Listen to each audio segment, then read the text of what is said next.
In Beats, Kieran Hurley's 2011 monologue for a performer and a DJ, the narrator tells us of young Jono McCready's immersion in 1990s rave culture, at a time when raves had been criminalised by the 94 Criminal Justice Act. 15-year-old Jono, who's made his way to an illegal party, only to be injured when the event is broken up quite brutally by the police. He spends the night in a police station before being picked up and driven grimly home by his scared and relieved mother.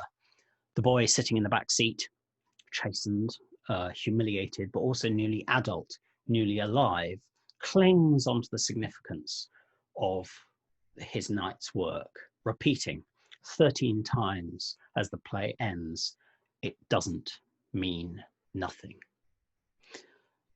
And I love those lines. In some ways, they feel almost as evocative as another great repetition of that decade, the phrase "terrible rage," repeated 25 times near the end of Carol Churchill's play Escaped Alone. But in 2016, Churchill's repeated mantra seemed unknowingly to prepare us for the horrors of 2016 and everything that's happened since. Hurley's "It doesn't mean nothing" was perhaps more about, or felt to me like it was about, trying to preserve an almost forgotten moment of solidarity, of community, of power, assertion, of resistance. And what I love about the line, though, is the double negative. It doesn't mean nothing, which is not the same as saying it means something. It's the most minimal of claims. It's the clearing of the ground. It's preparedness for something else. It's a negation of a negation. And this pattern seems to me to run through Kieran Hurley's work in some ways. In his extraordinary, stunning 2016 monologue, Heads Up, he draws a picture of contemporary Britain through 4 characters experiencing the brutal nihilism of celebrity culture, cyberbullying, precarious capitalism, and the kind of financialization of the whole world. And this world that he depicts, that has no values, seems to have no foundations, has no meaning, is itself negated at one point as the author intervenes apocalyptically to insist this has to stop, this has to stop, this has to stop. And that double negation is, again, I think, in a way, the whole structure of 2018's Mouthpiece. The play is, or appears to be anyway, about a chance encounter between a teenage boy from the estates on the outskirts of Edinburgh and a middle-aged woman playwright whose career has kind of dwindled into nothing. And parasitically, she sees in Declan a source of material for a play whose authenticity might revive her writing career.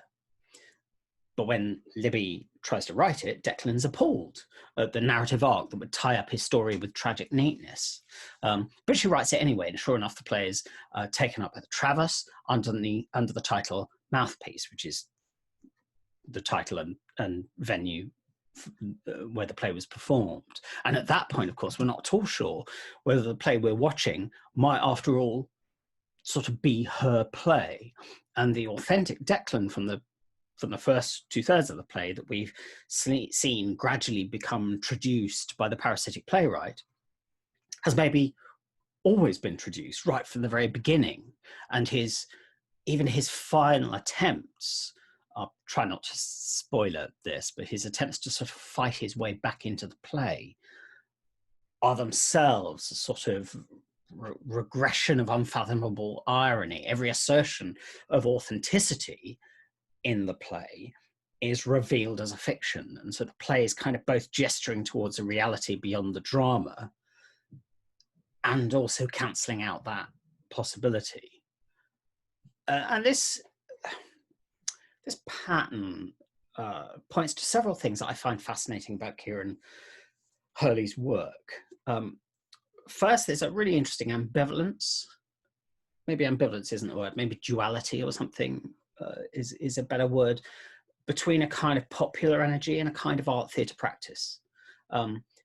many of his kind of direct address shows, in which he often appears, which he performs, demonstrate this. So Heads Up, for example, is an elaborately patterned interweaving of 4 stories, the language and the delivery having a kind of rhythmic, insistent quality that recalls Christopher Brett Bailey's This Is How We Die, but also from a very different source, Scroobius Pip's Thou Shalt Always Kill, if you know that single.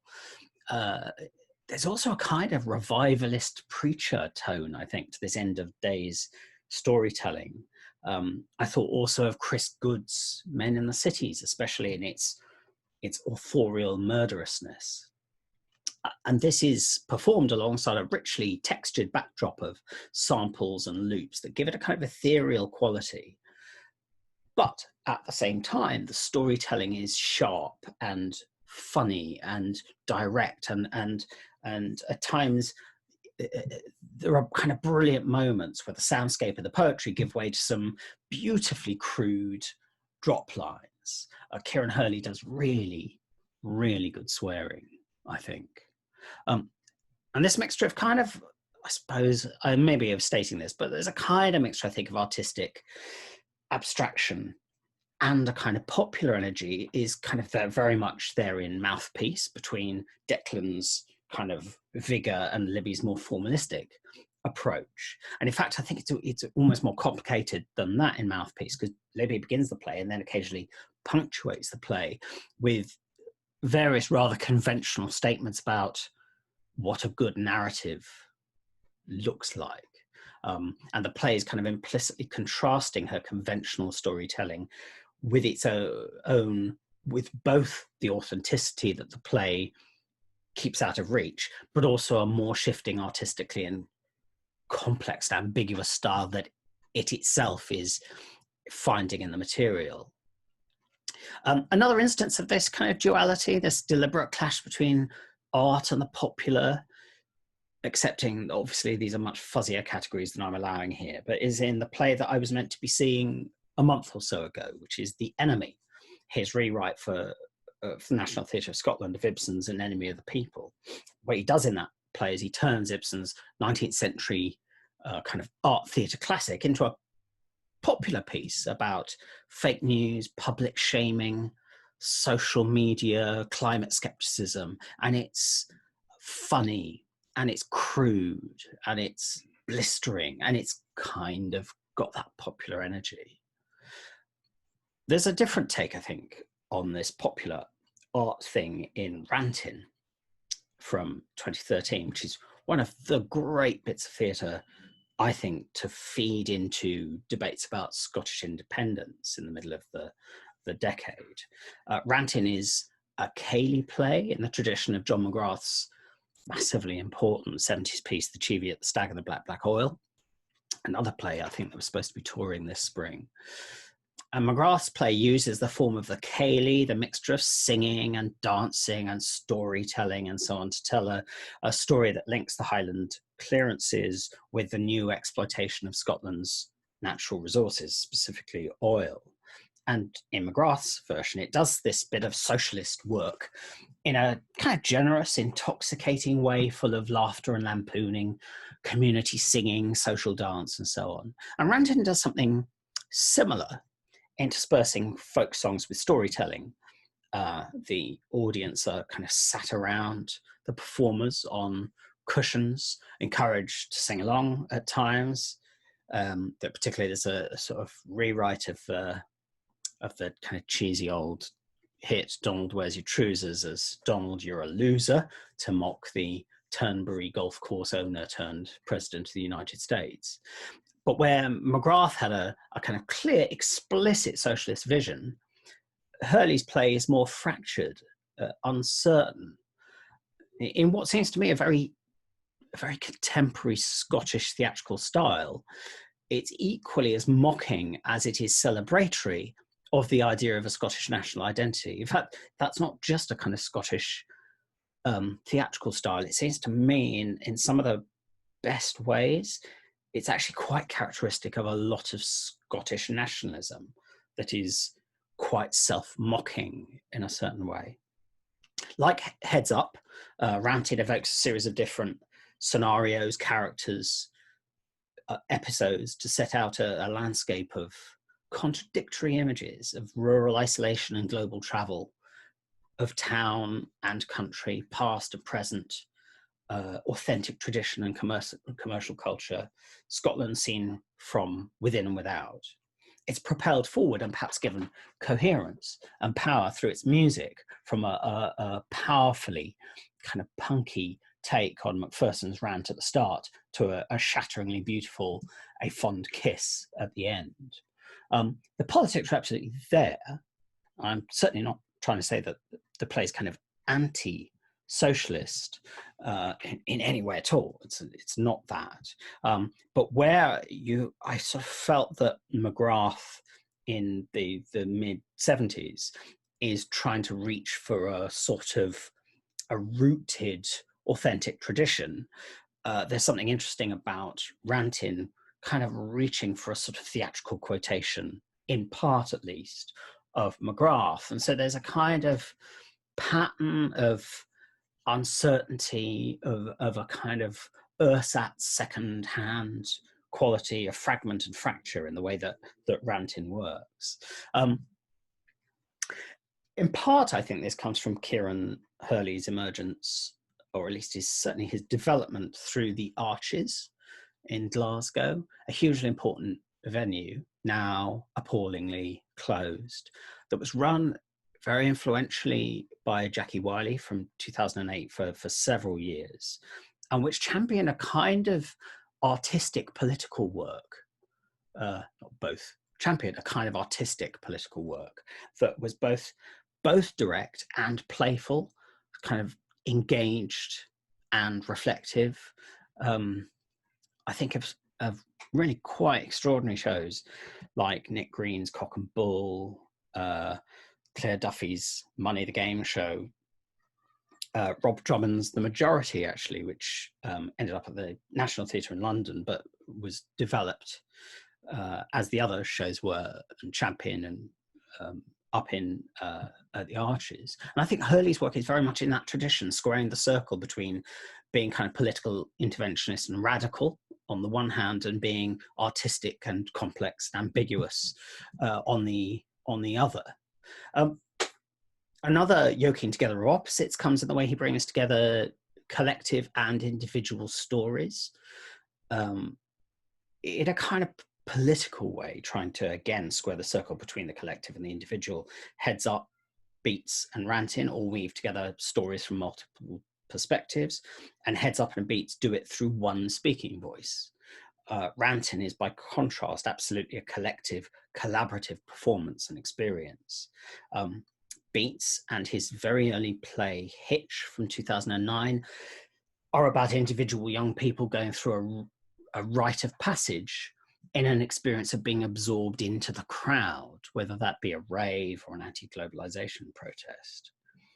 Kieran, in fact, has written on his own, but has also written collaboratively on texts like Chalk Farm from 2013, Square Go from 2018.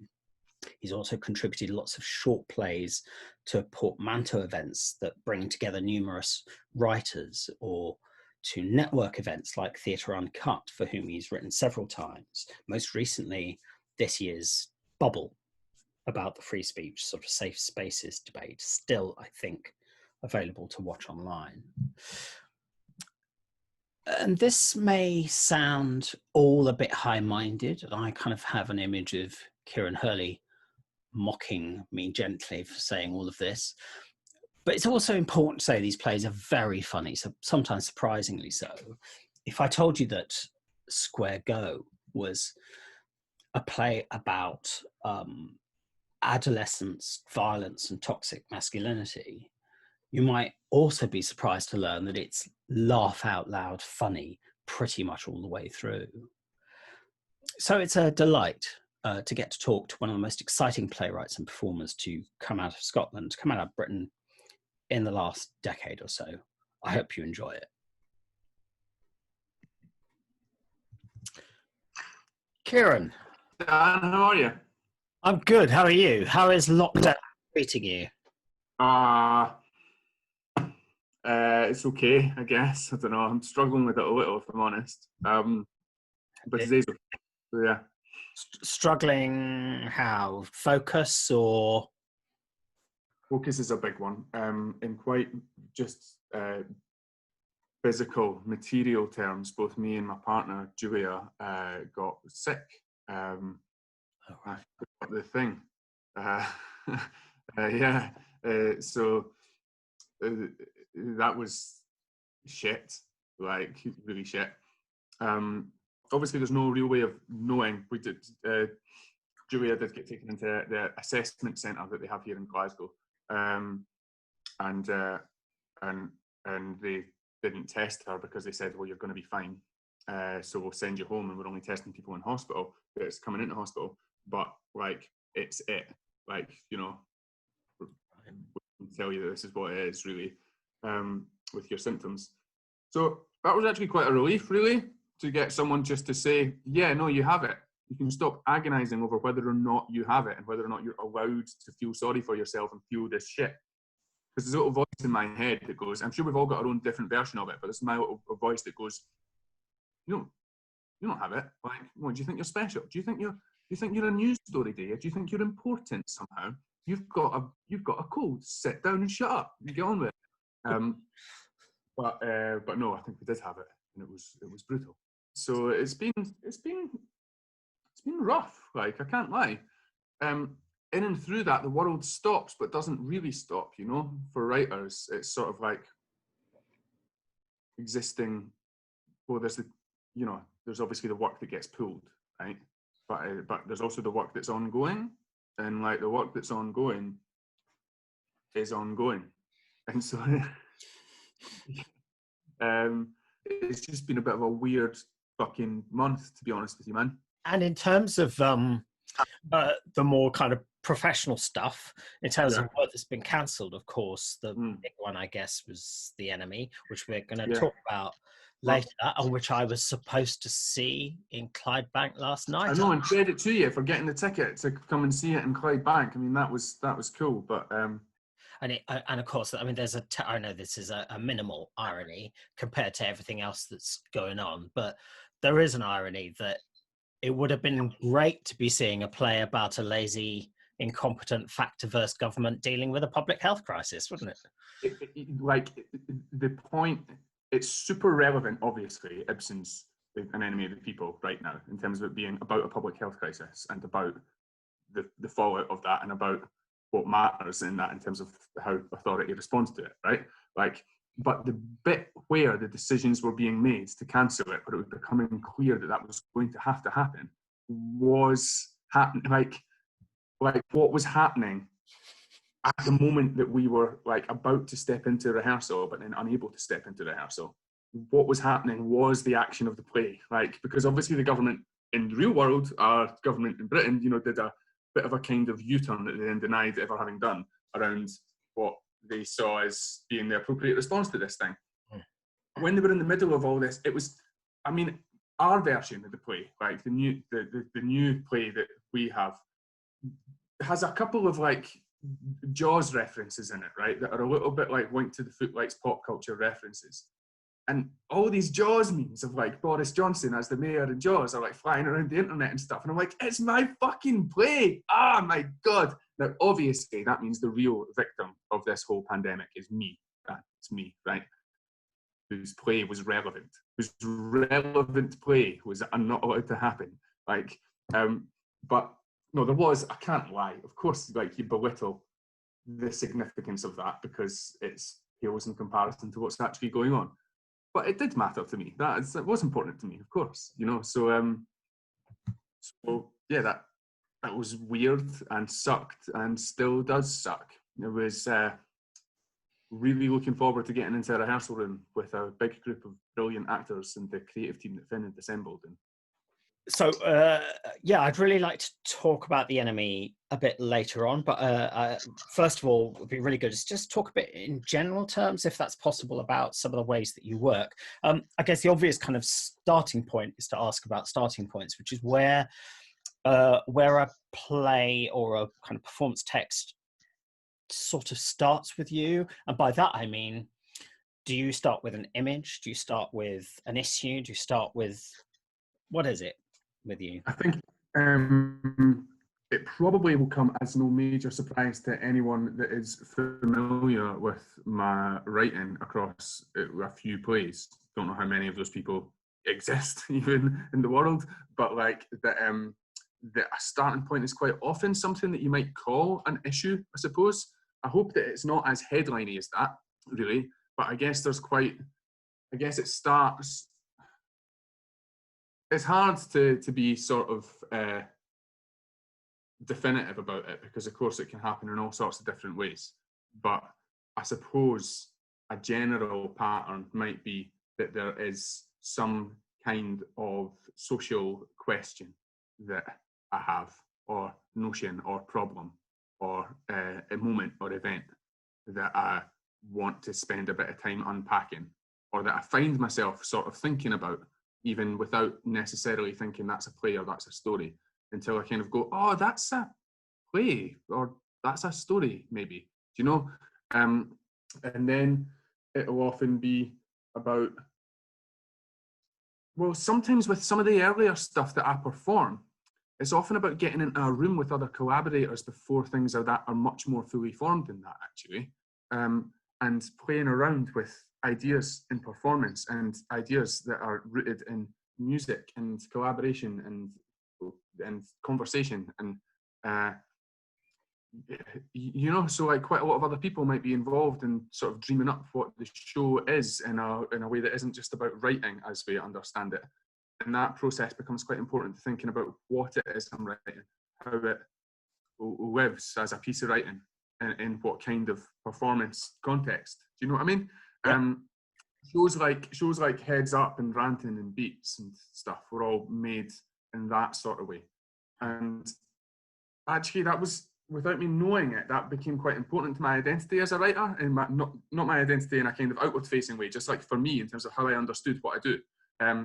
So when I started picking up more traditional playwriting commissions, I didn't necessarily know how to use them, and I didn't have the kind of like process muscle memory of knowing how to go about making something happen through that set of relationships. You know, a writer on his or her own, bashing out some stuff and then emailing it to like a literary department, and then like having a notes meeting. And now that is by far the majority of my work is bound up in those sets of relationships, whether it's across theatre or screen.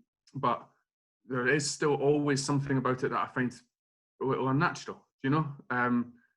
There's a part of me that wants to be fleshing out ideas in collaboration with other people, in conversation, and in a room like a band, you know?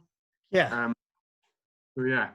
Does I suppose then the question would be, if you're, let's say that in the kind of prehistory of the play, there's a social concern or some issue that you're worrying away at, and you feel this could be a play.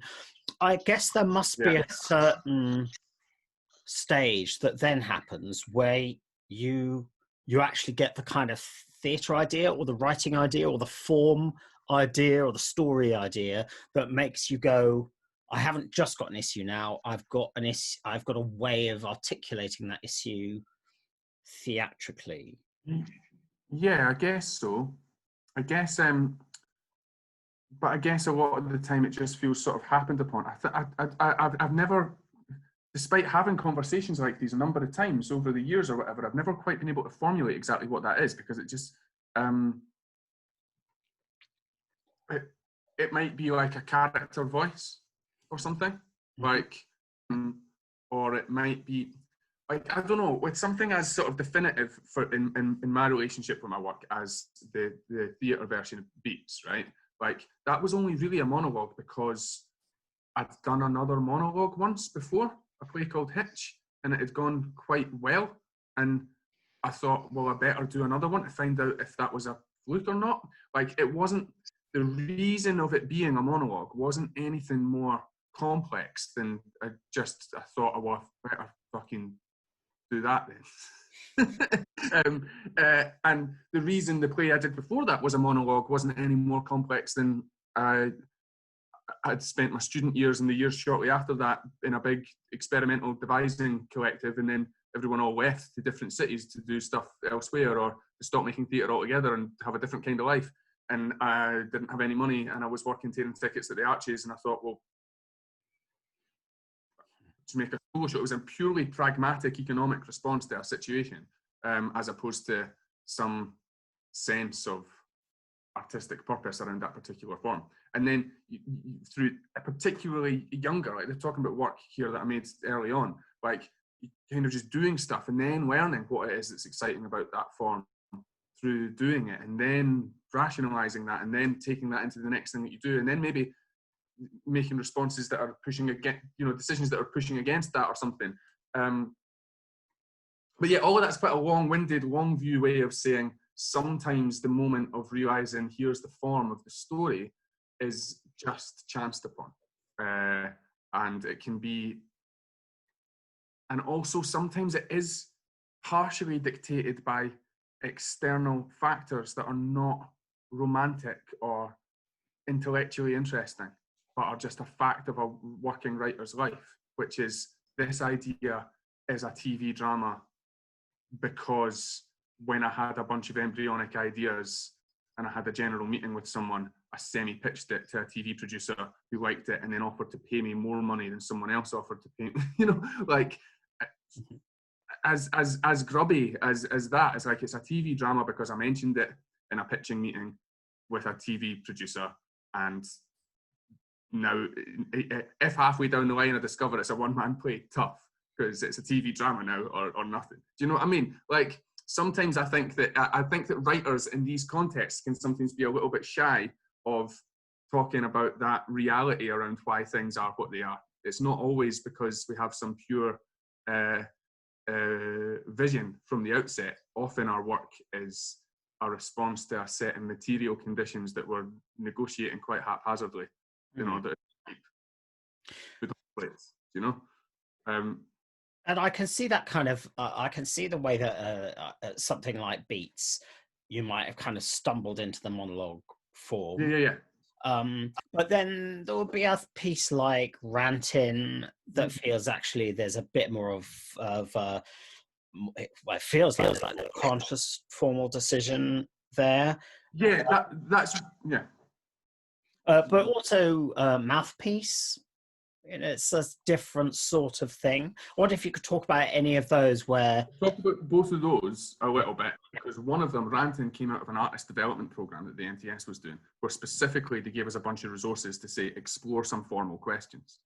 So it was a much more, and yeah, the formal question around that was developed through 2013 and staged at the start of 2014, when Scotland was in the throes of a national debate around its future with the independence referendum coming up later that year.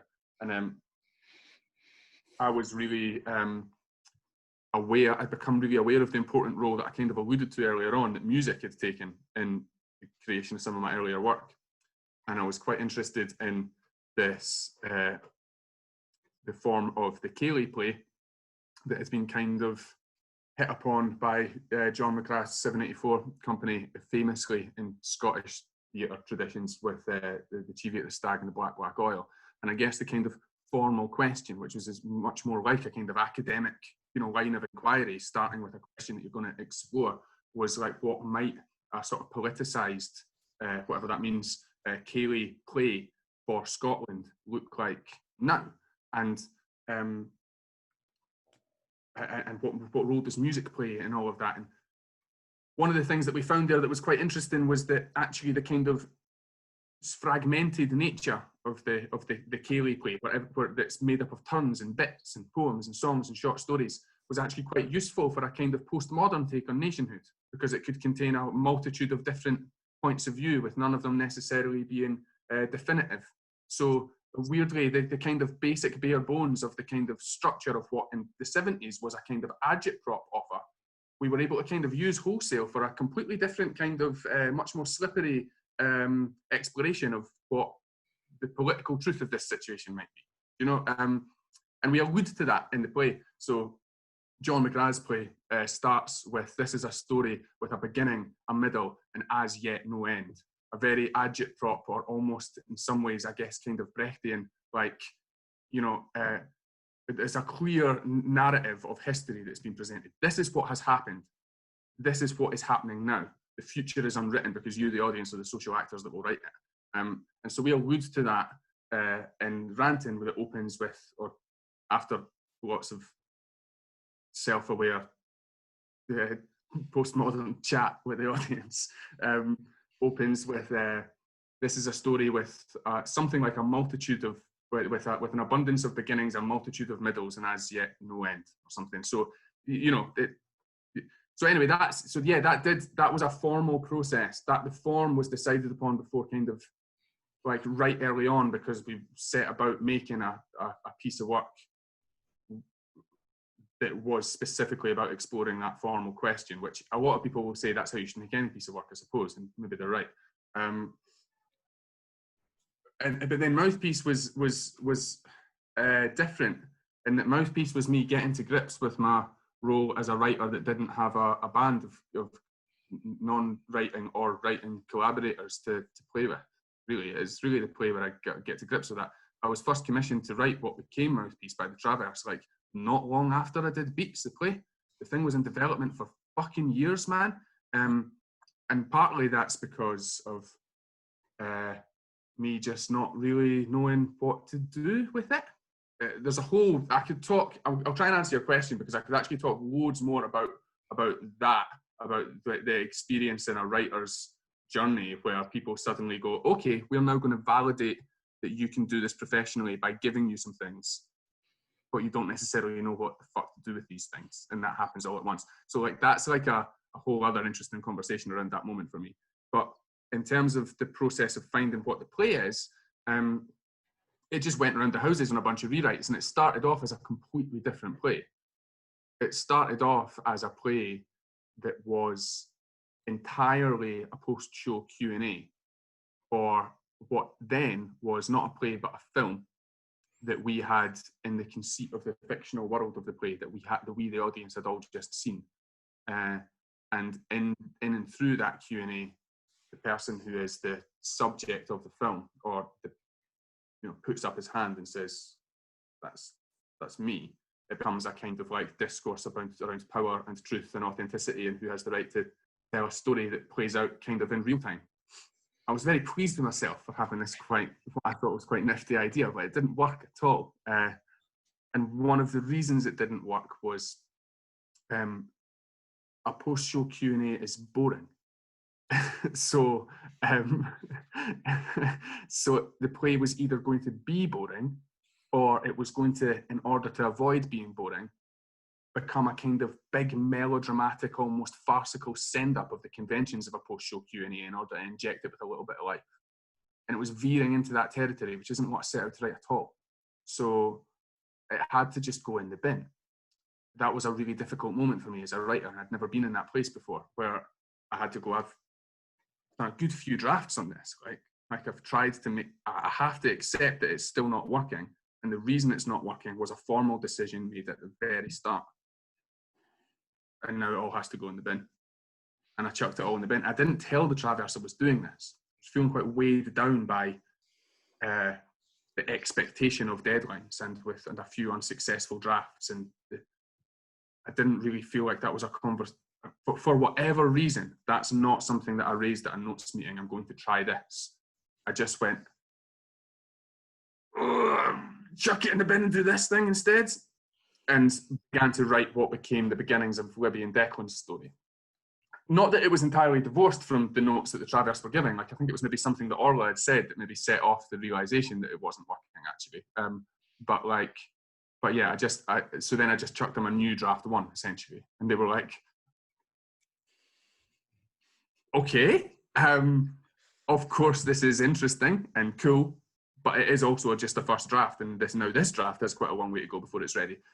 So the thing took a long time. It was a long time for me to write that play because, obviously I wasn't just writing that at that time. It began to tick over in the background for a little while, actually, before we all kind of realised that it was good to go. So yeah, so that was, I guess, a formal decision around what kind of form the play would take that came through quite a lot of arduous rewriting, and then a big decision that was about the formal instinct being like shit in square one. So yeah, it's interesting that you picked those out. It's been quite different because I guess those both are born of quite like the form of both of those plays is born of quite specifically different circumstances to a bunch of other things. And I mean, obviously, the way you describe Mouthpiece, it sounds very atypical. I hope that's not a process you've been through with everything you've written. No, some things just fly off the page. Do you know what I mean? Like Beats the Play was written in weeks. Do you know? Like,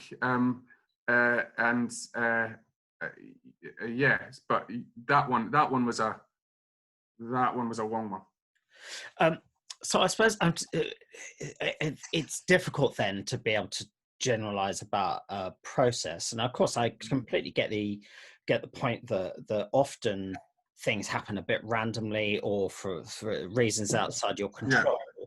But I suppose I am trying to get a handle on how you get from, let's say, there's this issue that's burning me up and I want to write about it, some kind of solution to how that might become a play happens, then what would you do? And let's think about the more recent stuff where you're a bit more the solo writer. Do you do research? Do you carry a notebook around? Do you start writing immediately? What are you doing?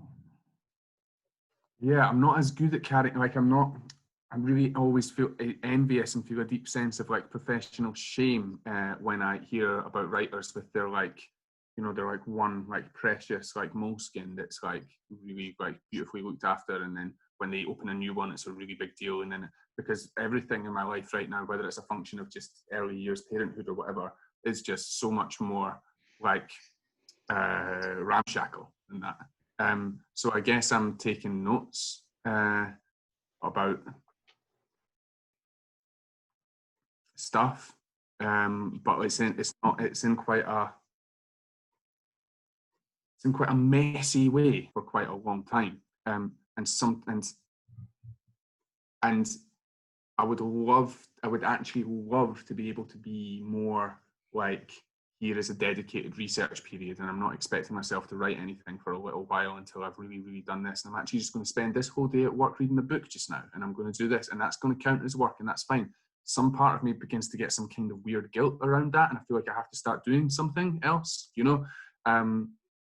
So, oh God, man, I wish I had like a really clear, smart, process-based answer for you where I'll go, it happens like this because I do this.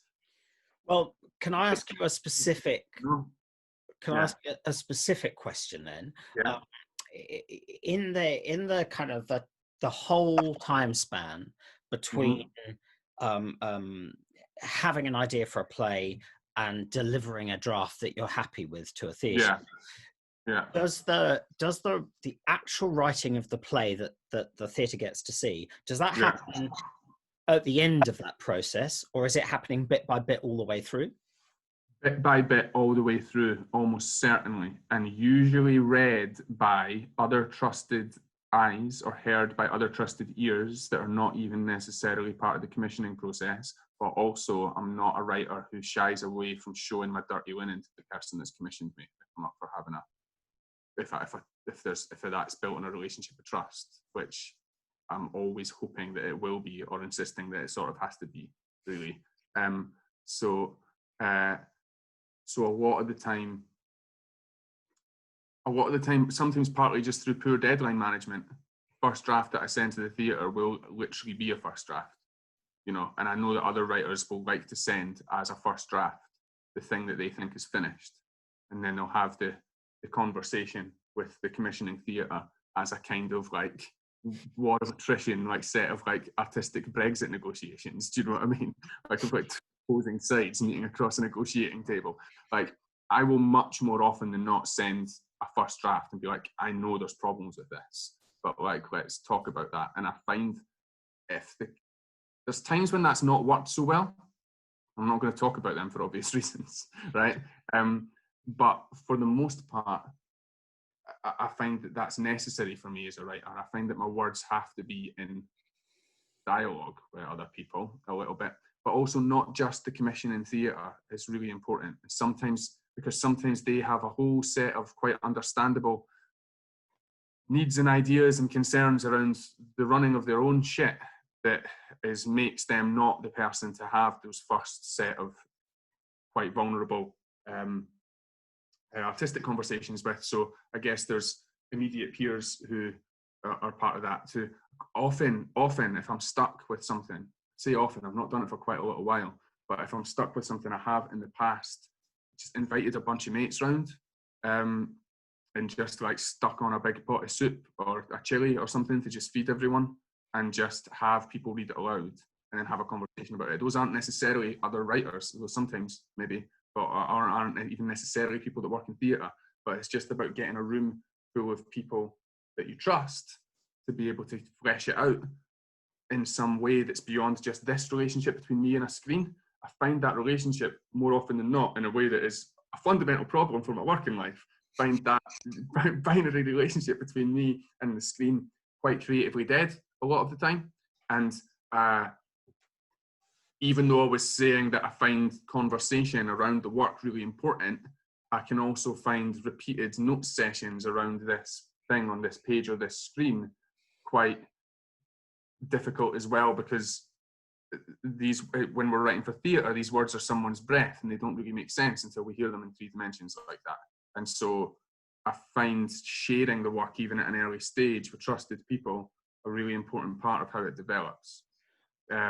So in terms of answering your question, sorry, it's like the things start coming together on a page in an early drafty form quite early on for me, like, and those words on a page start getting shared with other people and other influences quite early on as well. And I kind of think a lot of that is probably a hangover, a process-based hangover from an earlier way of making that existed outside the formal playwriting structures.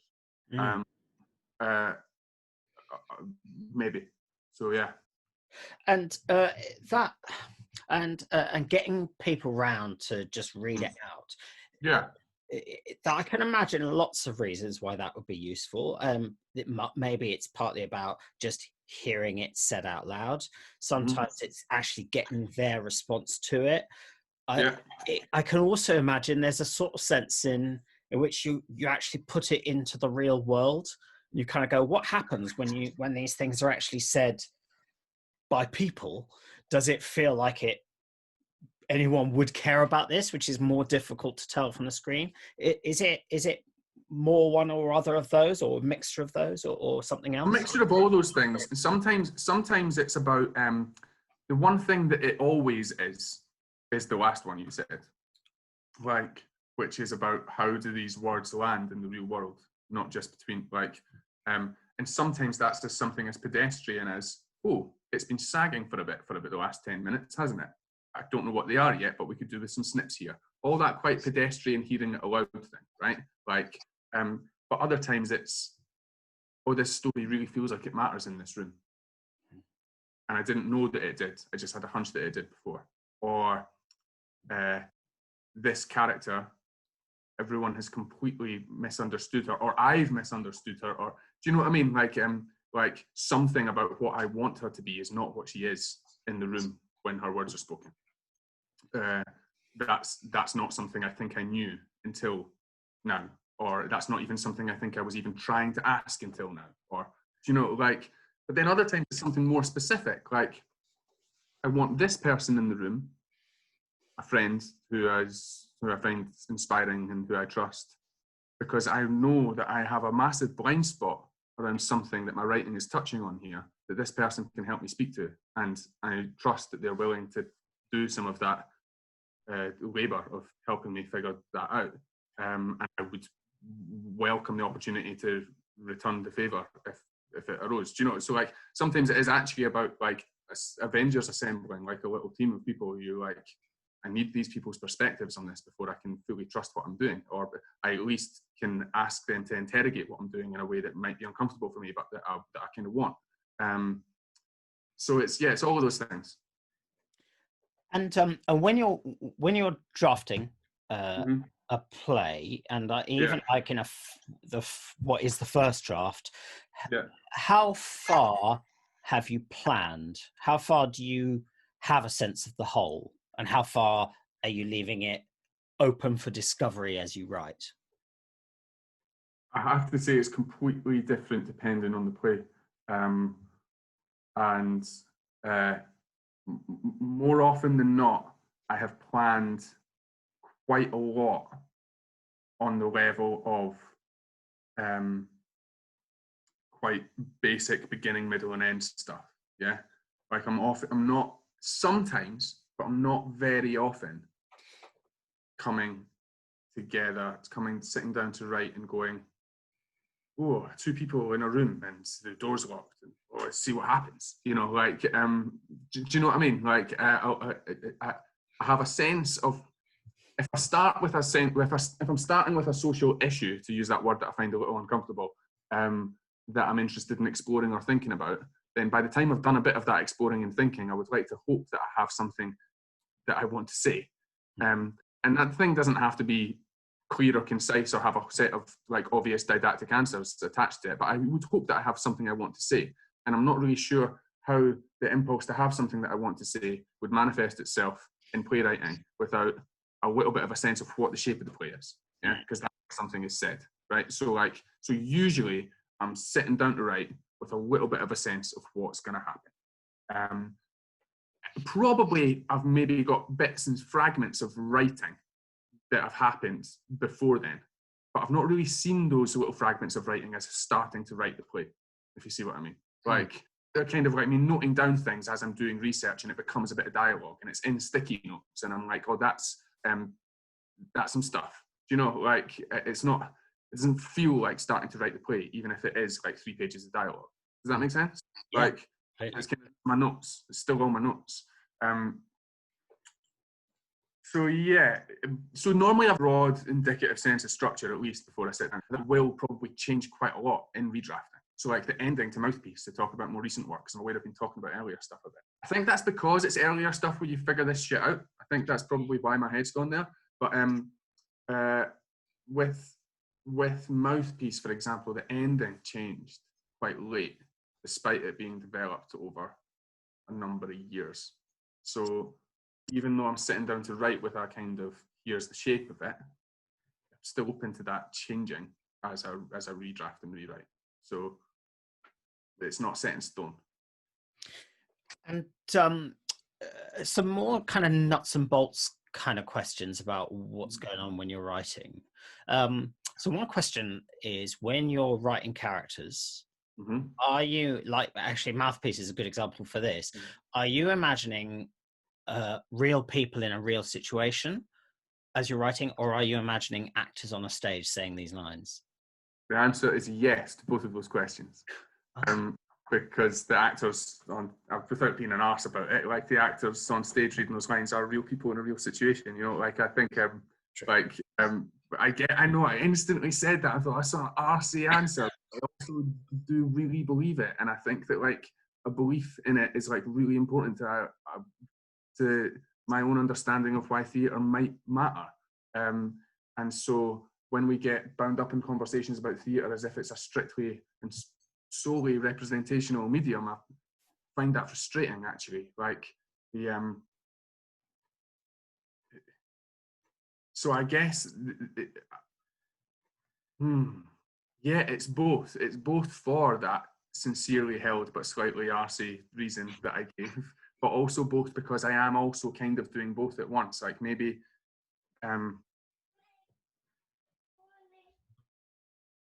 so with Libby and with Declan and Mouthpiece, I'm genuinely trying to ask who these people are in a way that goes beyond what happens in the theatre. Like, you know, what is their backstory? You know, like what's Libby's relationship with Edinburgh, and what's, you know, who's her mum and what part of town. We never learn specifically what part of town she lives in. Like, what part of town does she live in? What does her mum's house look like? that she lives in. And, you know, I'm not doing that work of visualizing that world and that lived life as if it were a lived life that lived beyond the confines of what's happening in the theatre. But at the same time, I am also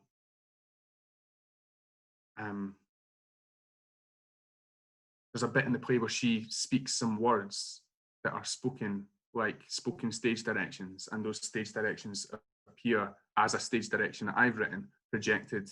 The stage direction I've written that calls for the words that she's speaking to be projected on stage as stage directions. Like, of course, in writing that scene, I'm imagining actors in theatrical space in 3D. Like, it's impossible to write that scene without envisaging how this is working as some kind of like theatrical moment in performance, you know. So I'm doing both of those things, I think, when I'm writing, and maybe one is more closer to the foreground of my mind than another in different moments. But I think both are happening and talking to each other. Yeah. And going into a bit more nerdy detail, do you type or handwrite? Oh, typing all the time. I find handwriting really difficult. I think that I find writing at length by hand really hard, and I think I hold a pen weird, and so if I'm writing for ages on end, holding a pen, I get a really sore wrist and really sore hand. So I much prefer to type, even though I'm not a classically trained typist by any stretch of the imagination either. Sometimes I get the sense that I'm a bit of a damned amateur at this whole thing, to be honest with you, Dan. But yes, I do. I am typing.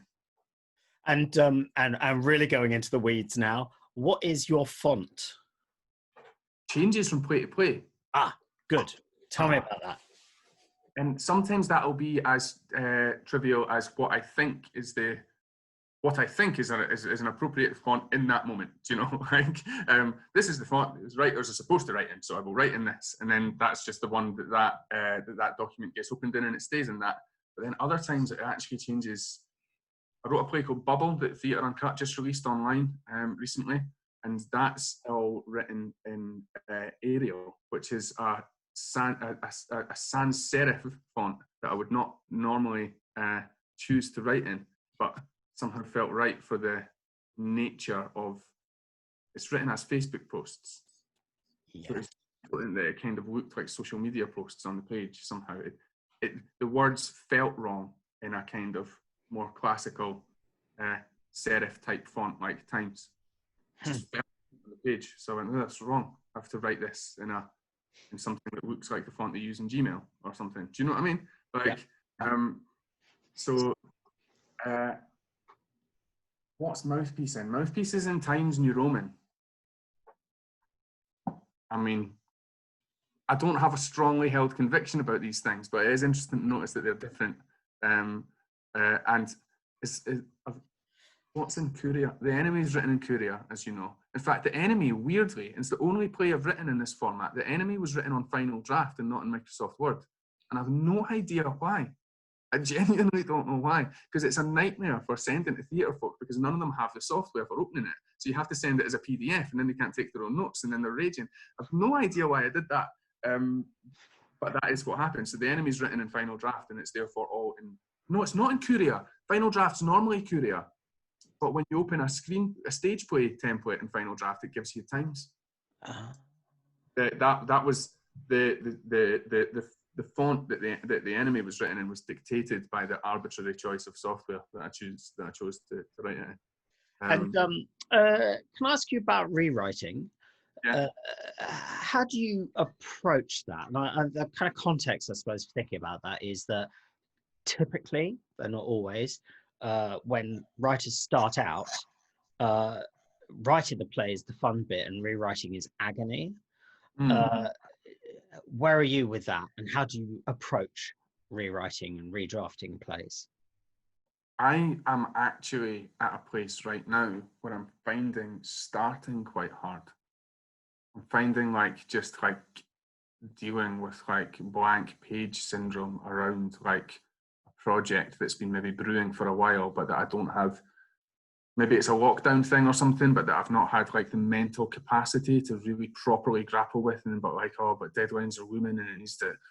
I'm finding like the getting going bit like tricky, and actually like really maybe it's a grass is always greener thing, but really kind of hungering for the kind of task-based creative process that's like, here are the notes, I understand and agree with the notes, I will do the notes. You know, like that sometimes feels quite good. Where that gets hard is where you don't agree with the notes. That obviously is a complex negotiation. Or you agree with what the note is demanding of you, but you've not figured out the answer to it yet. Or you've not figured out, like, you get where the note is coming from. You get the reason why the note exists. You get why the thing does not work. But you've not figured out what to do yet in order to make it work. That can be hard. That can be like an emotionally hard place to be at, I think. What do you do if you get a note that you don't agree with? Sometimes just nominally agree with it and then don't put it in, and then, you know, hope that the huge leap forward in standard in the draft overall serves as a smokescreen to the fact that the note was completely patched. That's one strategy. Other times, like, depending on the relationship, like, fight it out a little. I've had conversations with people that have given me notes where I've gone, no, you're wrong for these reasons. And they've not immediately accepted that, but they've been willing to trust my instinct on it because they recognise that that's important right now. Or sometimes they've doubled down. Or again, it's about relationships, you know, rather than a pre-packaged strategy of this is what to do in that situation, flowchart, you know, like that's that relationship of note giving and note taking is a human relationship between two or more people, and it's about whatever that relationship can sustain, I suppose. And you kind of you touched on this already when you were talking about the sort of discomfort of the blank page, but writer's block. Have you ever had it? What do you do when it happens? How do you get over it? I'm getting a bit of it right now, actually. Sometimes I associate it with, you know, I mentioned earlier, sometimes I consider myself a bit of a damned amateur and all of this kind of stuff. You know, like, I feel like I'm jumping between, right now I'm doing a bunch of screenwriting and stuff as well. And kind of, so like with Mouthpiece, I felt like I was learning how to write a play through a more sort of traditional set of processes. To be honest, I'd written plays that were not for me to perform before then as well, but there was something about the literary department, new writing theatre thing, you know, that was a thing. And now going into screen stuff, I feel like I'm learning a whole bunch of other sets of forms, and there's something about like constantly feeling like you're relearning a whole set of like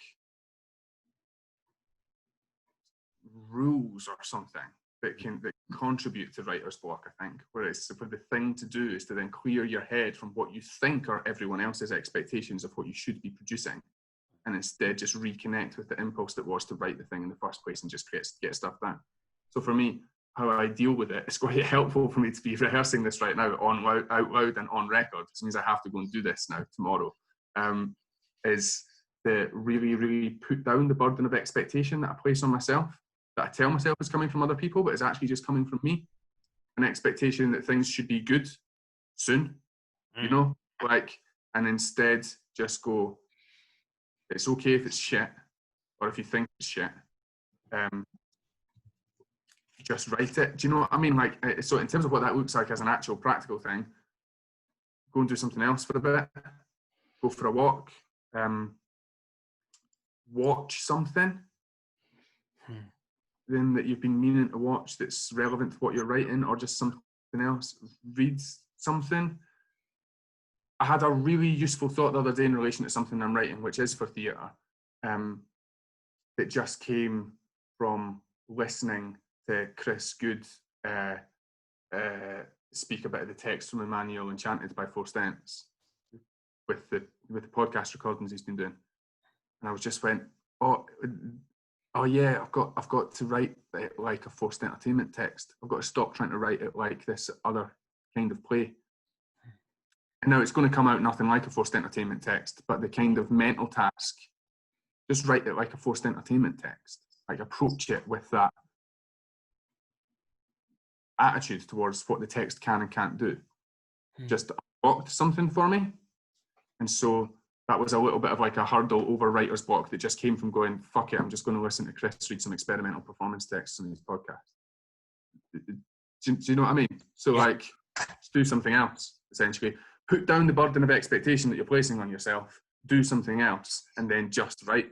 Like, and I'm not very disciplined with that. There's other writers that really are good at doing the office hours of being like, even if it's just 200 words, I'm going to do 200 words every day. I'm going to do 500 words every day. I'm going to do 1,000 words every day, or whatever it is. Like, I'm shit at that. Like, I really am like, I agonize over it quite a lot before I write. And then when I start writing, and I write quite a lot. And that can contribute to quite a lot of quite prolonged spells of feeling like I'm in a place of a kind of writer's block, which is quite an unhappy place to be as a writer. So I would like to be more disciplined at doing the like this amount of words every day type thing, but it's just never been the kind of writer that I am somehow. Can I ask you about kind of writing short pieces? Because actually looking at your work, obviously there are the kind of complete shows that stand alone, but you've written quite a lot for Theatre Uncut, and you've contributed to, there was that allotment, was it called, that installation?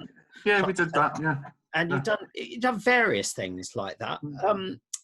So it's something you're relatively sort of happy doing, I would guess. I think so. How do you approach doing those things? Would you know where your work is going to be kind of alongside other people's? It's not going to have that kind of spotlight attention that a full-length play will have. I've not done one for a wee while actually.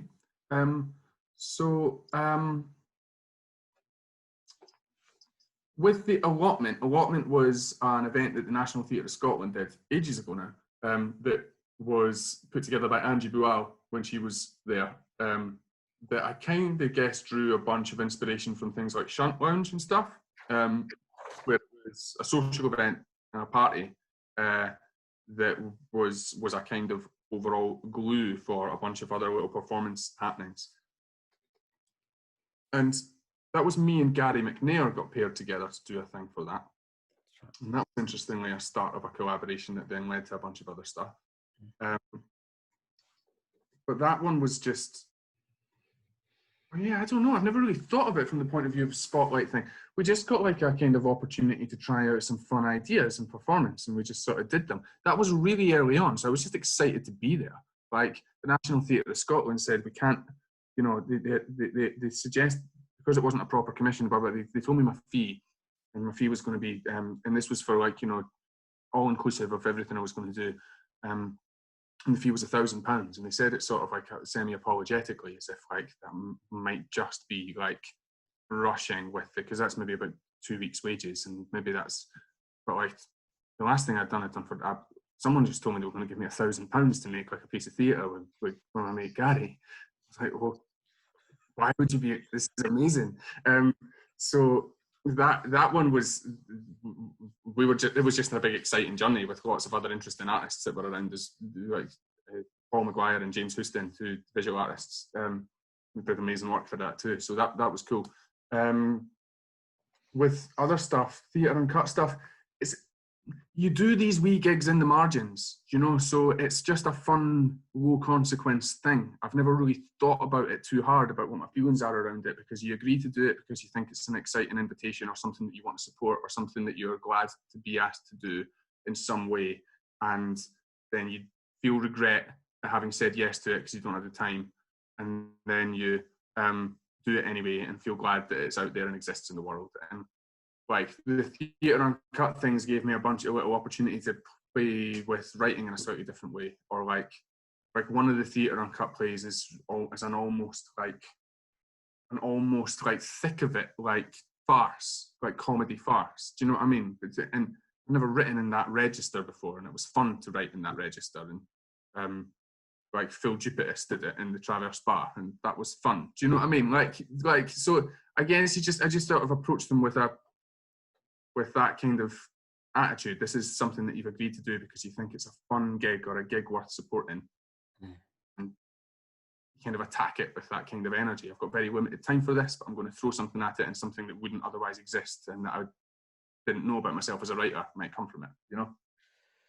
And can I ask you a bit about your writing and place? And partly what I'm thinking about here is I mean, I know Scotland okay, but I don't live there.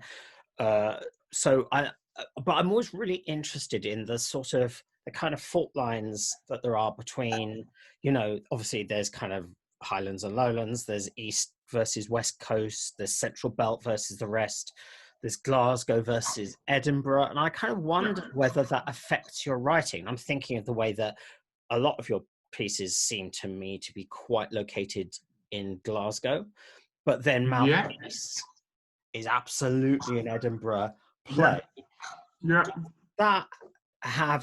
Does place, I don't know where I'm going with this question, and this is kind of like playing Battleship to see if I sink or one of your... No, it's important. The first thing to say about that is that I think it comes from quite an instinctive place in my writing. Like, I just write a voice that feels natural to me and where I've grown up and my own value shaping experiences, and sometimes that ends up being almost accidentally political. Like, the number of people that commented on not hearing voices or dialects like that when they saw Square Go at the Edinburgh Fringe Festival. And I'm like, that's mental that you don't hear that language in this part of the country in the biggest arts festival in the world. That's ridiculous. And the fact, so that's an interesting thing. But with Mouthpiece, I grew up in Edinburgh, even though I live in Glasgow now, and it just felt like I just really it felt important that the city and its relationship with itself in terms of this strange, complex class baggage that it has felt quite inseparable from my own complex class baggage that I was unpacking in the writing of the play, and that the city had to live large in the play somehow. So place became really important there for those reasons, quite personal reasons. But it was instinctive as opposed to coming from a political idea about place. And then the enemy, of course, is well, I think it's not exactly specified exactly where it is. No, but it's clearly outside the big sort of metropolitan centres, and it's a kind of shitty town that you know has been really run down. How did this project come about?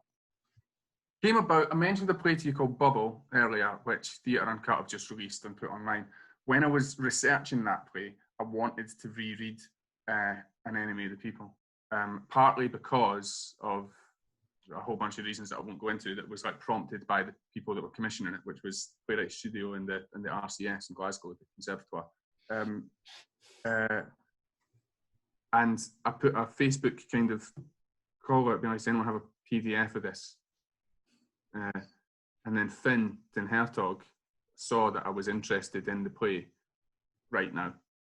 He didn't know for what reasons, but he himself had also been interested in the play because he was interested in an adaptation. And so he took me out for a coffee and went, an adaptation of Ibsen's An Enemy of the People, like, do you want to be into that? And I went, aye, okay. That's adapting an Ibsen feels like a playwright's milestone that I might fancy, crossing at some point. So we started talking about what a contemporary Scottish adaptation of An Enemy of the People that we might be interested in staging might look like, and I kind of drafted up a sort of one-page pitch document and punted it around theatres. Really, that's how that started. We took it to. I'm not going to tell you where we took it actually, because I'm going to get into weird, complex political waters if I start talking about the people that patched it. But the NTS went in for it in the end, and that was good. So yeah, it was Finn's idea, really. What was it? What was the experience for you like? I mean, as you say, the thing of I'm rewriting a play by Henrik Ibsen is quite a big deal. What was it? I mean, I sometimes feel those things when you're translating or you're adapting a great play. You have a kind of particularly intimate relationship with it for a while. What was it? What was that like as an experience of adapting it? I was glad to have someone to share it with because of the reasons that I've mentioned to you before about process. I was glad to be able to go to the NTS and be like, can me and Finn get in a meeting room with a bunch of flip chart paper? You know, so we began sharing ideas and aspirations for what we wanted the piece we were going to make to be quite early on as I developed that intimate relationship with the play. So it wasn't like just a literary dialogue between a great writer once living and me trying to honour him in some obscure way. He doesn't need me to honour him. He doesn't need that at all. It's the last thing he needs. So like instead it was a much more rooted in now forward-looking conversation with a director collaborator about what we wanted to do in a theatre or in a room that would serve as one. And so without being like too callous about it, there was a kind of, once we'd reached a certain point with the play, a kind of disregard for Ibsen that I think was actually, that I would actually put forward was quite healthy, creatively.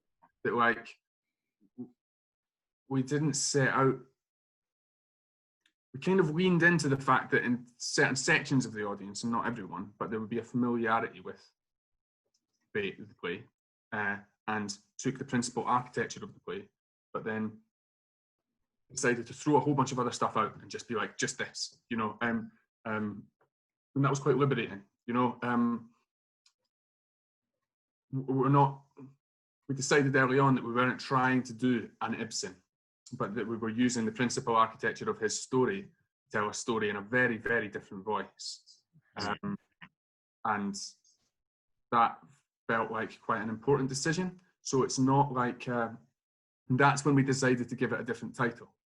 So it's not An Enemy of the People in a new version by, it's The Enemy by after Henrik Ibsen, The Enemy by me after Henrik Ibsen. So obviously our title echoes the original title, but it felt important to name it as a different thing, you know, like, because it feels different enough for that to be necessary. There was times when, like, in terms of you saying, you know, what was that like, that intimate relationship? I'd love to say it was all reverential and all like, oh my God, I feel like I'm learning from the master, studying at speed.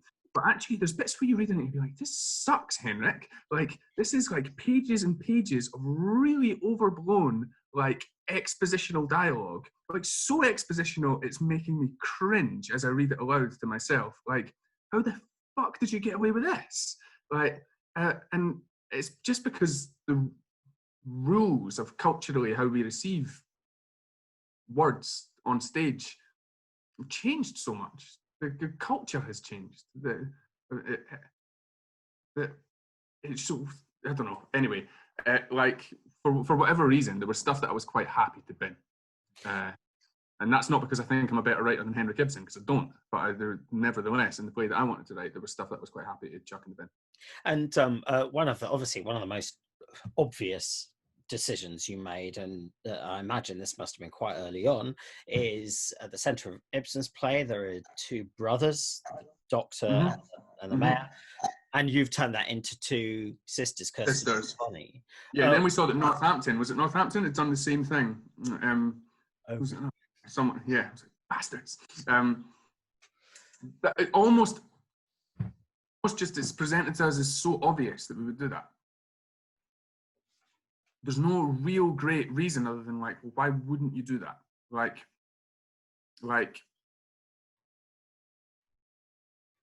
it made it more interesting straight away. Oh God, I wish I had some kind of like, oh, it's in order to unpack this kind of conversation about gender. It's just not. It's like, it was just less boring. One of the problems with our institution, like National Theatre of the country that you live in, putting on a great plays from the canon, is that those great plays are going to be full of like great parts for men. So if you're going to bother your arse completely rewriting it into a different play, why would you just do that again? Like, just make them two women, because it'll be both more interesting and better, and you'll have And also, like, I kind of believed them more straight away as these people representing figures in civic Scotland. Like, at the time, all the leaders, it so happened that all the leaders of Scotland's main political parties were women at the time of starting to write it. You know, Kezia Dugdale and Ruth Davidson were at Scottish Labour and the Tories at the time. And there was something about our Bonnie Stockman who just kind of made sense as a kind of stand-in for like a political leader in this kind of strange little allegory that we'd built around this fictional little town that the play was happening in. Do you know? Like, she just kind of landed as making kind of sense in a way that as a touchstone for some kind of figure in contemporary Scotland. Or she just would have been kind of different somehow. I don't know. There was no great thinking other than like, shall we gender swap the two main parts? Yes. Good. Cool. Do that then. And last question. So you've been writing plays for over a decade. You have. What have you learnt? What are you more confident about being able to do now than you were 11 years ago when you wrote Hitch? Yeah, okay, good question. I think I've learned a lot of really boring but important stuff about some of the fundamentals around storytelling in any form. Like, I think I've just learned a bunch of that stuff that you do. A lot of people that start out careers as playwrights write plays on their own room for ages and send them all out to open theatres that run open submissions, and until eventually something bites. And so when someone turns around and says, here's your second, like, that play was great, after your first one's gone, what's your second play? You're able to go, this one, because they've got a fucking stack of plays. I didn't have that. I kind of became a playwright sort of by accident through falling into it by a bunch of, and so I feel like I've done my kind of learning of what it is I want to do and how to do it, like kind of like on the hoof through having a career in it, which in many ways has been a fantastically, enormously privileged way to go about learning, but it's also meant like quite a few bloody noses, like along the way. So like, I think I've got some battle scars, man, and all that kind of shit, but I think I've learned that I will never fully not feel like I don't know what I'm doing. And when I'm having a hard time with it, that feels like a completely debilitating thought. But when I'm feeling more fundamentally self-confident and secure in myself, I guess there's something quite empowering about that. Or something quite liberating about that. It's never really there's not some point at the end of all this where I go, I am now the master, right? And like every play I write will come to me easily and be excellent. Like, that's just never going to happen. And so that, when you accept that that's never going to happen, then it puts your current struggle and whatever you're working on in context that's maybe quite liberating. Like, it's always going to feel a little like this. Everything I write, you hear people that say they love writing. I think I have flashes when I'm writing, feeling like I'm loving the moment that I'm in. But for the most part, I don't think I feel like I love writing. Like, I think I love something about the relationship with having written something. And I think I love something about the opportunities that writing affords me to explore things with other people or sometimes by myself. And there's a lot about being a writer that I love in terms of the places that it allows me to go in my life and the things that it allows me to do. But I don't know that I love writing. I think I find it a toil and a struggle and a little bit of a kind of scrappy negotiation with myself. And that's because it's hard, and because it's always going to be hard, because you're always learning new stuff and because each play is different. So I think I've learned that, I suppose. Brilliant. Thank you so much for your time. No bother. I'm sorry it was all a little haphazard, and thank you. It's been really chat about this stuff. It's great. Thank you. Thanks for your time. Cool. And I hope the rest of lockdown works well for you. Thanks, man. You too. All the best.